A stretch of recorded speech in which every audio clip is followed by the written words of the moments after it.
Okay, this is going to be a first in evidently a series of videos on confidence intervals. And I'm going to go fairly quickly because I do have a time limit on these things. And pause it as you need. Okay, so confidence intervals. The idea of confidence interval is you're going to take a sample of data, you're going to manipulate it in a formula, and it's going to give you an estimate for a population parameter. Okay, so typically those parameters are going to be means, population standard deviation, or population proportion. So a couple things I want you to hold on to here. You read the book, get what they're saying, but I want you to keep in touch with these. This is practical things. A larger confidence, the larger the margin of error. So we're going to typically have 90%, 95%, 99%. The larger the confidence level, okay, the bigger the confidence, the better. But unfortunately, it comes at a cost of a higher margin of error. And I always consider thinking about fishing with a net. Not that I've ever fished with a net, but think about if you're going to catch more fish, bigger the net, the more likely you are to catch more fish. So, same idea here. The larger the confidence, well, that large confidence comes at cost of large margin of error. So you're getting an interval that's doing this when we really need something like that. Large sample size, the larger the sample size, the smaller the margin of error. And that should kind of make sense. If you're sampling a larger part of the population, you should narrow down on what the population parameter of interest is doing. Confidence does not represent the probability that the interval contains a parameter of interest. I ask this question a lot. It's not the probability, it's in there. The confidence represents the probability that the method will create an interval that captures the true value of the parameter. So it's on the method. It's a probability that the method works. Okay, in Chapter 7, you're going to study 4 different confidence intervals. And the thing I want you to understand is, I'm going to highlight these in yellow on this and maybe subsequent videos. These procedures are with us for the rest of the semester. You have to diagnose what procedure to use. I'm not going to tell you. You have to figure that out. And to me, that's the most important part of the course, is you diagnosing which procedure to use. So the one sample Z procedure is for finding an interval for population means. So it means I'm going to create an interval to estimate a population mean from a sample of data that was randomly selected. Highly important is randomly selected. That brings in the central limit theorem. And we need that to get normality. You typically are going to have a sample mean, or you're going to have data. The X bar is sample means coming from that. Population standard deviation, I put that in red because it's really important that you understand if you are doing interval for a population mean and you have the population standard deviation, it's going to be a one sample Z. And you'll see why that's important in a bit. You need a confidence level and the sample size. So we're going to begin with assuming the population is normally distributed or close to normally distributed.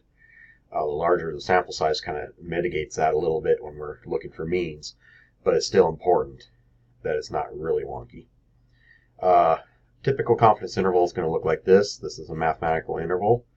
Smaller numbers always on the left, bigger numbers on the right. I could think of it this way if you would prefer, but this is the way I generally want to roll. So for a one sample Z, this is what the formula looks like. And I know that's a little weird looking. Scroll this up. Okay. This quantity here that comes after the plus or minus, this being added and subtracted from the sample mean. Well, this is your margin of error. Okay, so that you've seen things with margin of errors before with statistics. News polls where they're talking political polls, like 35% plus or minus 3%. Okay, margin of error. It's kind of a little tolerance, but I think of it more of just slop. Okay, the smaller this margin of error, the better the interval is for telling what's really happening. Typically, we're going to have 3 different levels of confidence, 90, 95%, 99%. And this thing right here, the Z alpha over 2, is what's driving how these come into play on the interval. The Z stands for the critical value that's going to guarantee I have these cutoffs in the normal distribution. So let me go to this next slide here. Z values. So for 90% it's 1.645, for 95% it's 1.96, and for 99% it's 2.576. Now, if I go into StatCrunch, move this up hopefully so you can see what's happening here. There we go. If I go Stat Calculator, anytime you're looking for a critical value or a cutoff, this is where you want to go. We're going into normal. And you've done this already, theoretically. We're going to keep mean 0, standard deviation 1. I'm going to go to between. And I'm going to just change this value to 0.9. And you see I get plus or minus 1.645. So 90% under the normal curve is there, and my cutoffs are 1.645. Okay, positive and negative. All right, so that's where the 90% is coming in. And it is the probability of being in the normal curve from 1.645 standard deviations up and down, but that's it. If I change this to 0.95, then I get negative and positive 1.96. If I change it to 99, I get 2.576. If I'm doing something weird, like I want an 80% confidence interval, I don't know why I would, but if I wanted to do it, those would be the cutoffs. So that's where the cutoffs are coming from. Close that. Go back to here. So let's just do an example. All right, I'm going to do this example and show you how to use a formula to deal with it. Find a 95% confidence interval for a population mean, given the sample mean is 410, so I know X bar is 410. The population standard deviation, or sigma, okay, or that symbol, which stands for sigma, is 13.2, and the sample size is 40. So I would throw it in my formula like this. The plus or minus just means I'm adding and subtracting this quantity. And when I do these on a calculator, I like two-line calculators. I'm going to do the plus case and put it all in my calculator at one time. After I get that answer, I'm going to use the replay feature, hit the up arrow, second enter. Various calculators do various things. All I'm going to do is change that plus to a minus. It gives me 405.91. That's my interval right there.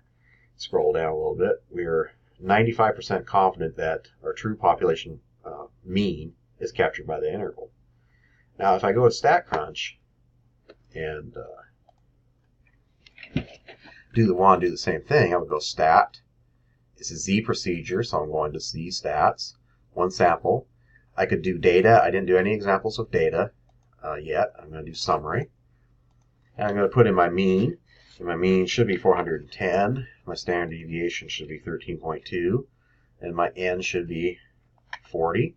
And I'm going to click down here on confidence interval. I want 95%. I'm going to hit compute. Move this over for you. And what I really am interested in are these values right here, which should be the same values I had on my Word document. Standard error. Standard error is just your standard deviation divided by the square root of the sample size. So it's sigma over square root of n. All right. Now I want to show you a couple things with StatCrunch. If I go Options Edit, say I screwed up and I put a wrong number in, I can go back here and change it. I want to change this to 400 just to show you what happens. And the biggest change is the standard error, which is part of my margin of error. You notice the interval is smaller. Okay, so it shrunk it. Get rid of that. Keep a look on my time. Go on down. So one sample T procedure. So one sample T is very similar to a one sample Z. It is still looking for a confidence interval for a population mean.